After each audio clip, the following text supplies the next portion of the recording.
Sir sir বিয়ে বাড়ি করে জামাই চুরি করেনি, আমি চুরি করেছি। কি? হ্যাঁ স্যার, জামাই নির্দোষ, ওকে ছেড়ে দেন, আমি নিজে সারেন্ডার করছি। যতীন কাকা, কনস্টেবল, একে লকআপে ঢোকাও আর ওকে ছেড়ে দাও।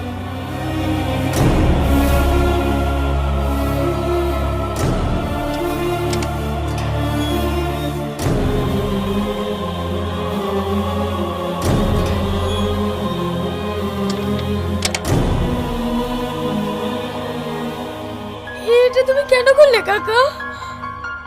বিশ্বাস কর মা, সত্যি আমি গহনা চুরি করেছি। মিথ্যা কথা বলো না কাকা। আমাদের বাড়িতে তুমি 20 বছর ধরে কাজ করছো, আজ পর্যন্ত 1 টাকা এদিক ওদিক হয়নি। আর তুমি গহনা চুরি করেছো, এটা আমাকে বিশ্বাস করতে হবে। মারে, আজ তুই এতে যা কিছু ঘটেছে সব কিছুর জন্য দায়ী আমি। আমি যদি তোদেরকে নিমন্ত্রণ করে না নিয়ে আসতাম তাহলে তোদের কিছুই হতো না।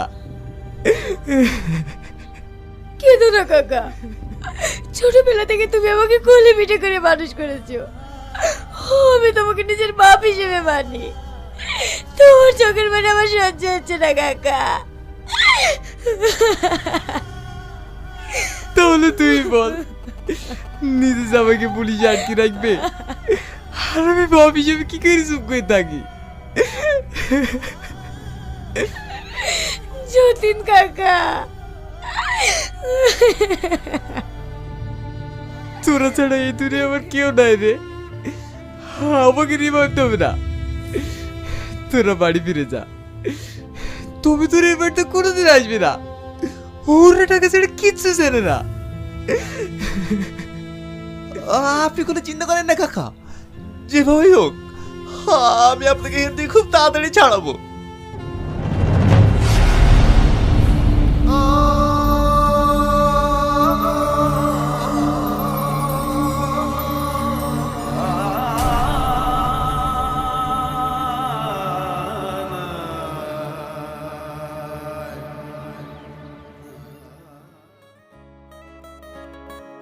স্যার, এখানে 5টি স্যাম্পল আছে, তার মধ্যে এই স্যাম্পলটি মার্কেটে প্রচুর ডিমান্ড।